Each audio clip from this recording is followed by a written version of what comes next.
I mentioned the M2K's network analyzer in a previous video, but I didn't explain it. In this video, I'll go deeper. What exactly is a network analyzer and how is it realized via the M2K, the other name for an ADALM2000? We'll use an RLC bandpass filter as an example to test this network analyzer, and I'll also show you a way to use the M2K's oscilloscope to check that the network analyzer is giving the right answer. Imagine that you have a circuit to test that accepts an input signal and then modifies that input signal to have a different phase and amplitude, assuming the input is a sine wave. This is pretty much what linear circuits can do. A network analyzer's job is to determine the response of the circuit under test to different frequencies and produce a graph that shows you the response basically for every frequency. The network analyzer sweeps the signal that it outputs from a starting frequency to an ending frequency. And for every frequency, it measures the response. It measures the amplitude change and it measures the phase change. And the amplitude change is normally presented as a relative thing expressed in decibels and is calculated via 20 times log 10 of V out over Vn. The most common output is called a Bode plot. This plot consists of two graphs. The first presents amplitude versus frequency, and the second produces phase versus frequency. We'll see an example of this when we use the M2K to produce a Bode plot. The M2K uses its signal generator to produce the output that it sends to the circuit under test, but it doesn't trust that the circuit under test doesn't somehow modify that output.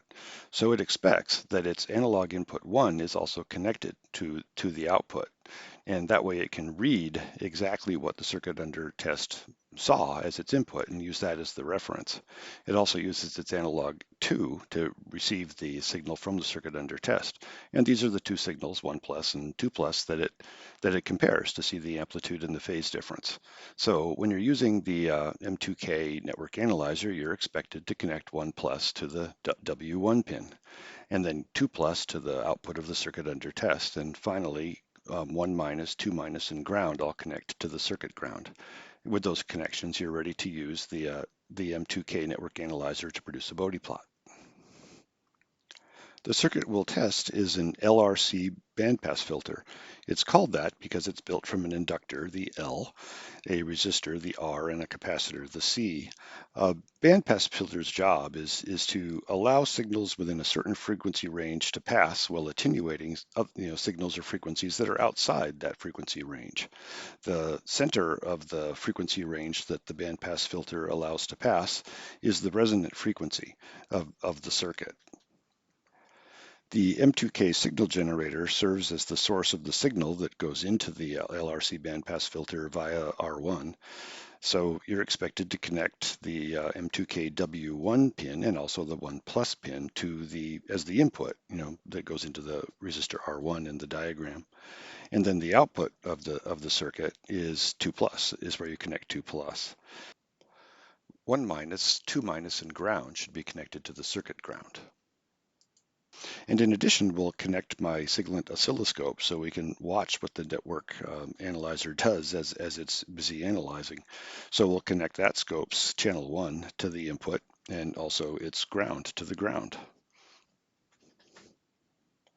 Theory says that the center of the band that will be passed, it can be computed by 1 over 2 pi times the square root of L times C.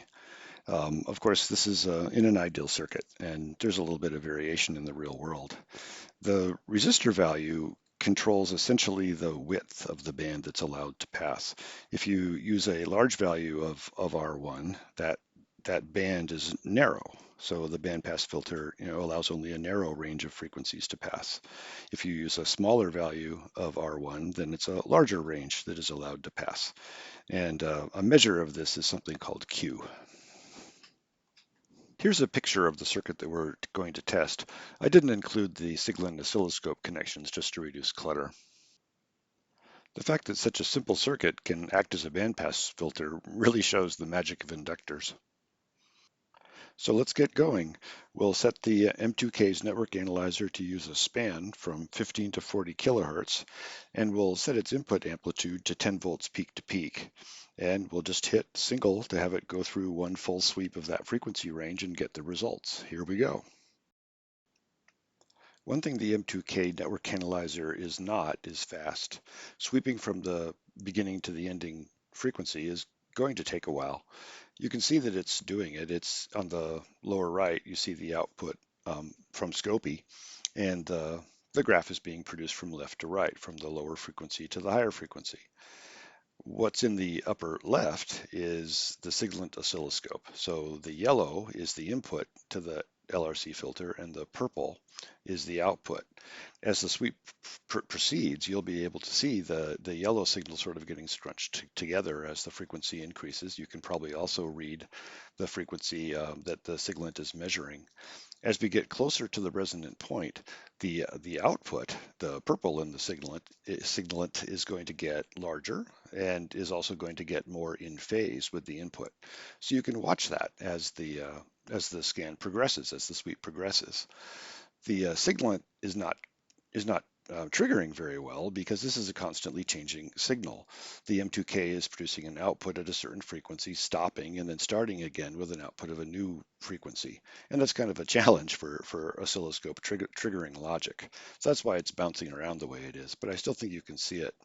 The phase is getting to be aligned, and that's telling us that we are actually, I think, now just past the resonant frequency. And now the purple signal will start to diminish in size and get further out of phase on the other side with respect to the yellow input signal in the signalant display. You can also see in the M2K that the amplitude has hit a peak and is now going down. The uppermost point of that peak is the resonant frequency. It's the center of the bandpass. And normally that will correspond quite closely to the point at which the phase difference is zero between the input and the output.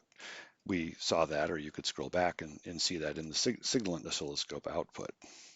So the plot just continues. It takes a little bit of time to do what it does. Like I said, the M2K network analyzer is not fast, but it is pretty useful and is a very interesting feature. Not too many people have a network analyzer. That's normally a very expensive piece of kit. So the fact that the M2K can do it is really pretty good. And now the sweep is complete, so we can analyze the results.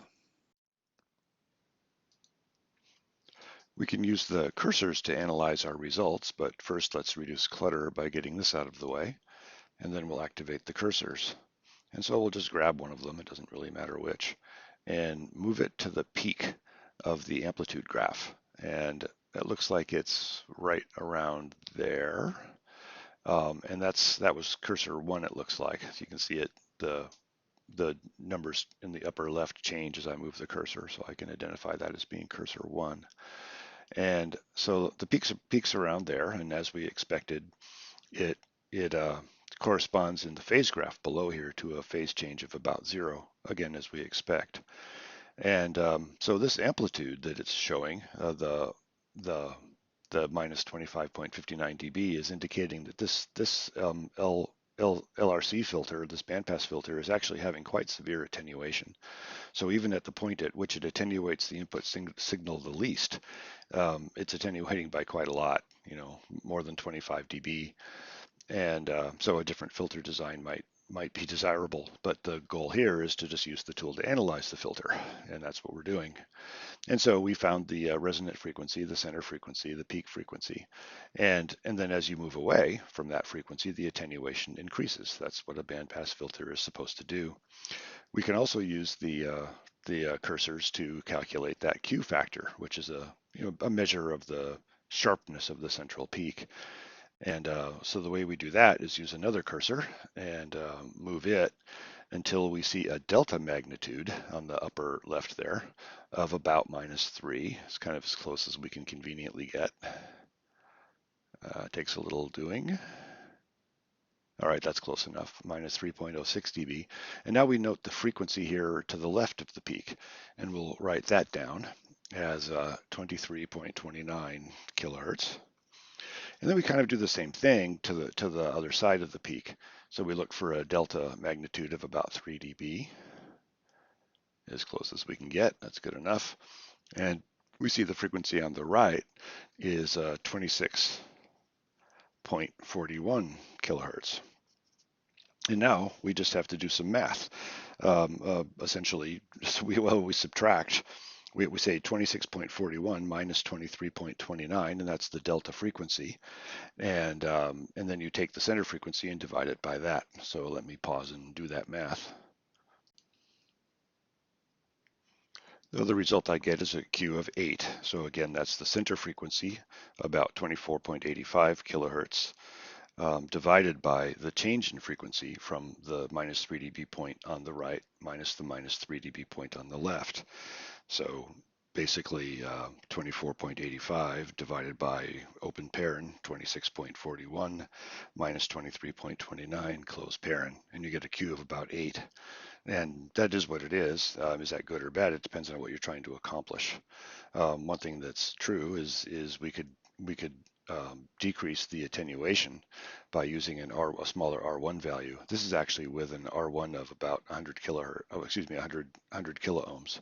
So if we reduce that, the Q would get worse, but the attenuation would be reduced.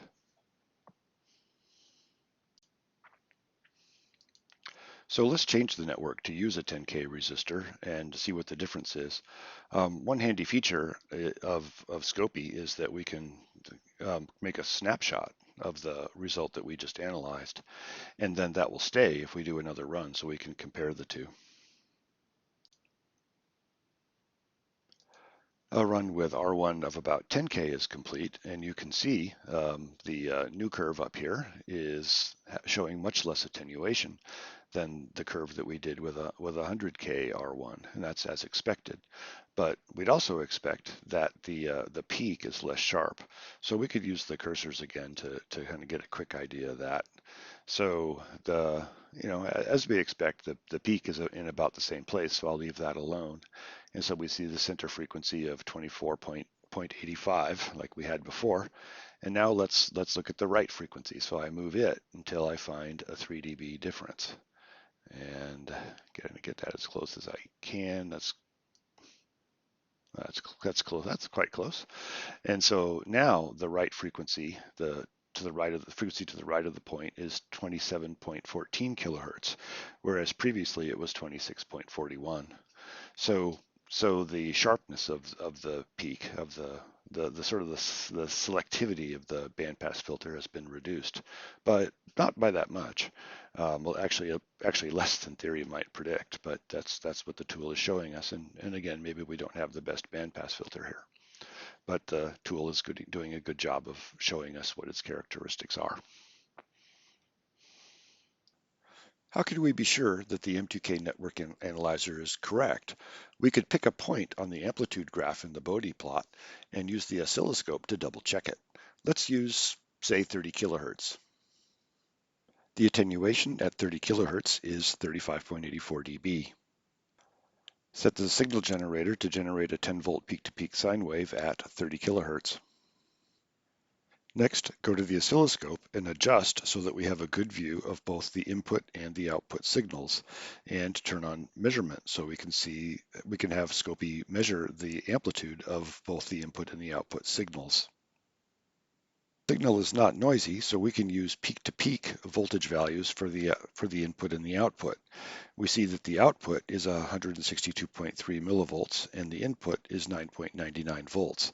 The math we have to do is to do 20 times the base 10 logarithm of the output divided by the input. And you can do that math, and the result is minus 35.8 dB. This matches very well what Scopy gave us in the Bode plot, so it looks like Scopy's answers might be correct. Good news. This is a good stopping point, so I'll end this video here, but I'll make another video where we'll do a little bit more with this bandpass filter and also look at Scopy's more advanced measurement capabilities. Thanks for watching.